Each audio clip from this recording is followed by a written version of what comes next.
another game that went right down to the line. What do you make of that?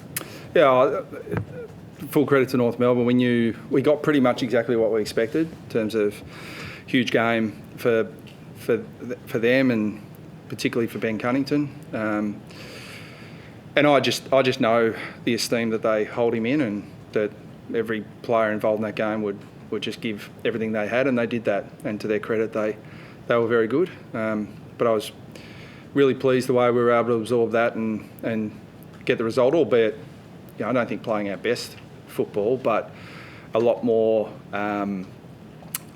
consistent and almost stable brand of footy today than last week. So it was a good improvement.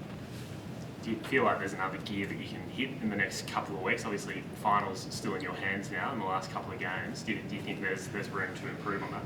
Oh, yeah, for sure there is. And it's a hard competition. We're the pleasing thing for us, we've been able to produce really good football at different stages throughout the year. We've got to be able to do that, across the course of a game. So I think the good thing for our players, we've got belief that we can do that. The challenge is to be able to deliver on it and get out and execute. But we're going into round 23 still, in contention. Our destiny's in our own hands. So you'd certainly rather be there than out of contention. You said during the week you wanted to wait until after the game before you spoke about Ben. I mean, now that the game's been won and run, yeah. How do you feel about his career? I think back about Ben being drafted. It feels like yesterday. The fact that it was 2009 when he was drafted. Really dominant. Underage midfielder, and I've still got memories of Dustin Martin and Ben Cunnington just dominating for Vic Country in the under-18 championships. And from one of those Vic Country games, you thought these two players are going to be dominant for a long period of time. Dustin's different player to Ben, but in a way they do have similarities in that they're stoppage beast, contested, just bulls, and Ben did that again today. But the great thing about Ben is he's done it through some great adversity, obviously with his well-documented health challenges. But some people wrote him off very early in his career because he's the first to tell you he's not an aerobic beast. He's not the greatest runner. But I can tell you, if he was a great runner, there would have been very few players to rival Ben in this generation, because his inside stoppage works as good as anyone in the competition. He just doesn't lose contests. And so that's a bit of his football stuff. And he did it today. 2 goals, contest, stoppage. He still got it. But I think the most pleasing thing for me and for any coach is watching the 17-year-old kid run around for Vic Country, playing for the Geelong Falcons, and then coming into an AFL club and growing into a man, and great husband, great father, great person, universally admired by everyone. If you have anything to do with Ben Cunnington, he's just what you see is what you get with him. Just a genuine person who loves his football club. I'm sure he's going to talk about everything that North Melbourne's given him, and he doesn't like the spotlight. In fact, he hates it. But as I said to him very early on, mate, if you're going to be the footballer I think you can be, you're going to have to get used to it. And 2 club champions, 2 club championships, and just an integral part of the North Melbourne Football Club and the AFL industry for a long time. So, clearly I can't speak highly enough about him. Did you shed a tear as he came off the field? I shed a tear when he kicked the last goal. I think that literally the moment you retire, and I don't know what Ben's got now, but I suspect he'll be back on the farm in the next 24 hours, and he may not leave the farm for the next 24 years. But it's when you finish your career, I said to him, you only look back on all the good stuff. So the adversity's made him what he is, but only look back on the good stuff and how much footy he gave to him, and he's one of those few players who gave almost as much back.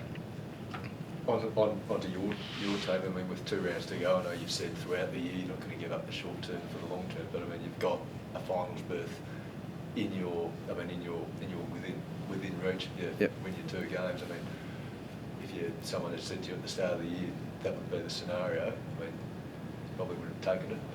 Yeah, I think, again, I don't want to confuse the message. I mean, clearly we want to, we're picking the very best side we can. We're, not sacrificing the long term, for the short term. Would be doing things like playing Jake Stringer when he's not right, because we just need to roll the dice and get our good experienced players in.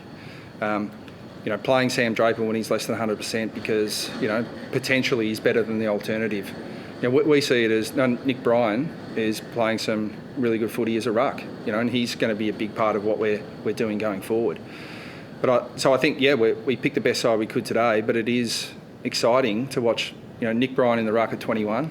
Elijah Sada's never been in the centre bounce in an AFL game before in his life. He's in there with Ben Hobbs and Archie Perkins. I mean, that's what, that's our best now. Like, we've got obviously Parrish and Merritt and all those other guys going through there, but with rotations, that's what we look like at times today. So, that's a credit to them that we're saying we're picking the best we can and they're in there. Do you set the challenge then for the players, knowing that this is the prize and you get the next 2 weeks? We don't shy away from it. So but I don't think I need to remind the players of the scenario. I think they're well aware of what it is. All I probably shifted a little bit to talking about is that never take anything for granted. Like, you can go through a whole AFL career not playing finals, and players have done it, played for a long period of time and never been there. So you should never take anything for granted and think, oh well, if it's not this year, it'll be next year. Next year might not come, and it may never come. So, but always the challenge is that that's the outcome we clearly like. We know the scenario, it's ahead of us. So psychologically, how can we get ourselves in the frame of mind to just do everything, minute by minute, hour by hour, day by day, to get the results in the next 2 weeks that we're after? How was it to see Sardis and Perkins step up in those big moments at the end with their goals?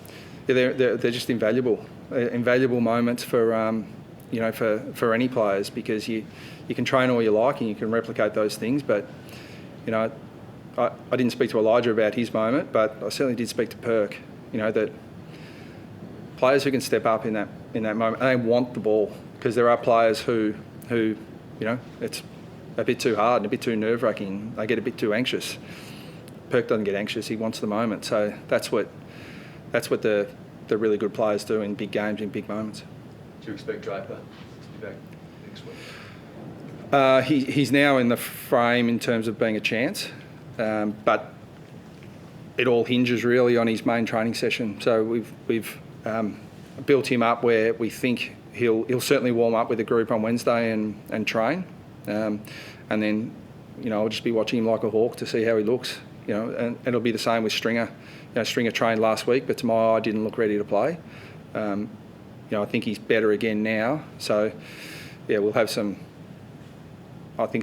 good challenges this week in terms of selection if everyone's available. Is he in the front, Stringer? Yeah.